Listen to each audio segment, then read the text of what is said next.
Well, welcome to Wednesday.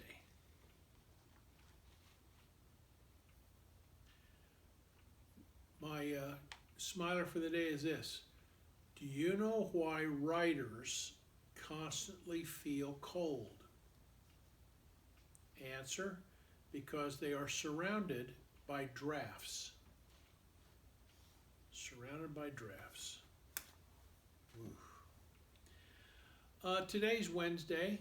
I need to call your attention to the fact that twice a week I talk about offering. Both churches have closed out their years. Both churches lost money in 2020. And although it's not dire, it is certainly to be talked about.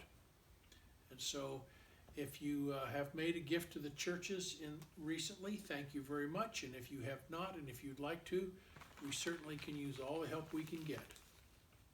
If you want to send a gift to the Jewel Church, it's box 447. You want to send a check to the Alden Church, it's box 45.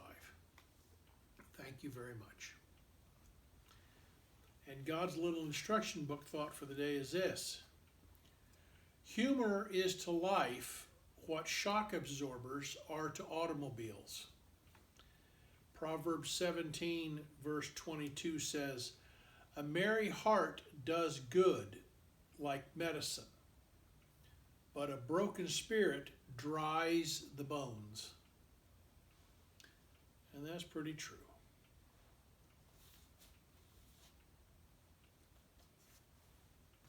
My story for today is Esther, one of the most beloved stories in the Old Testament. Here we go.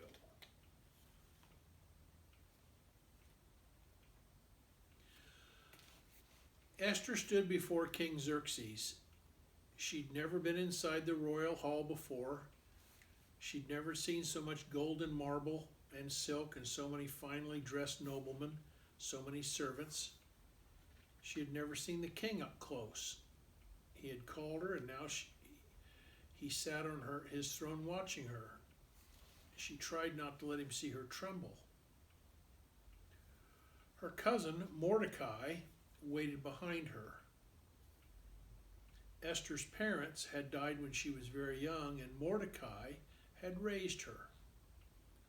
He was the only father she'd ever known.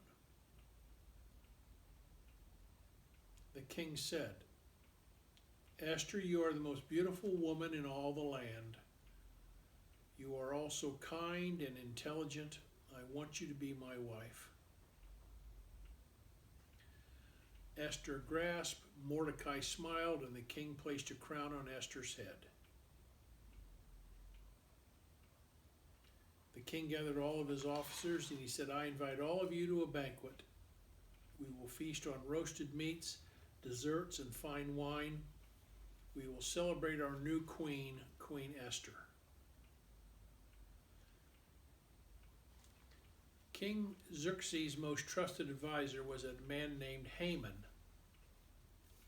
Haman demanded that people bow down as he walked by. One day, not long after Esther had become queen, Haman passed through the palace gates. Everyone bowed except for Esther's cousin Mordecai.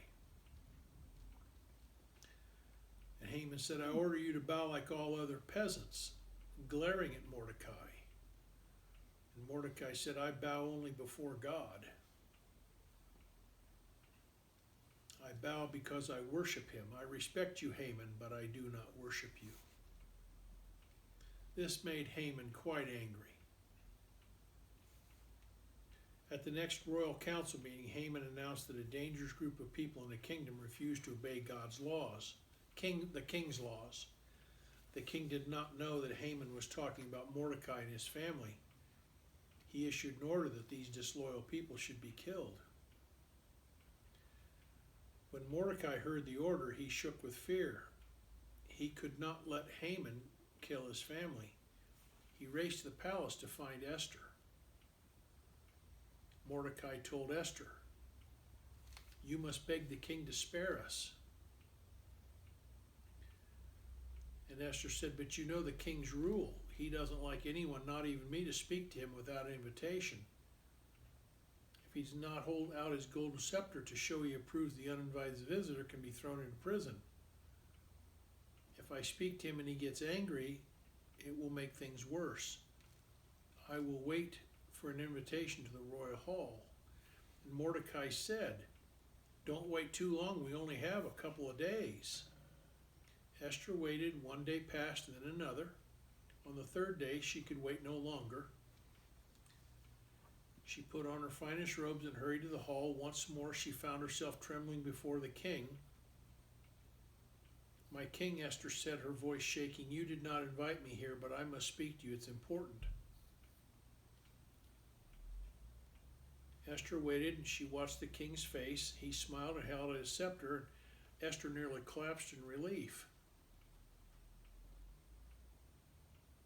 Esther knew the king would be angry if she asked him to change his royal order. Luckily, she also knew that he never turned down a delicious meal. Esther said, I've prepared a banquet. I would like for you and Haman to dine with me. That night they all ate the king's favorite foods, and the king was pleased. Esther wanted to be sure he'd won his favor, so he invited the king and Haman to dine with her again the next night. They feasted once more on the food Esther had prepared.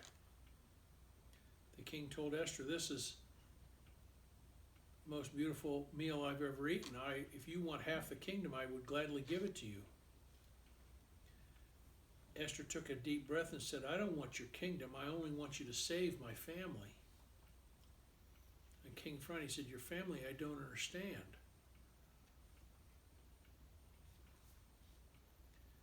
Yes, said Esther, soon they will be killed. It's a royal order. King Xerxes turned to Haman. He said, these are the people you said were a threat to me? Esther's people? You tricked me. No, cried Haman, I did not trick you. I tried to protect you. Surely you believe me. I'm your most trusted advisor. And the king said, not any longer. He banished Haman from the kingdom so he could never harm Esther or her people again. Wise king. Brave Esther. Evil Haman. Let us be at prayer.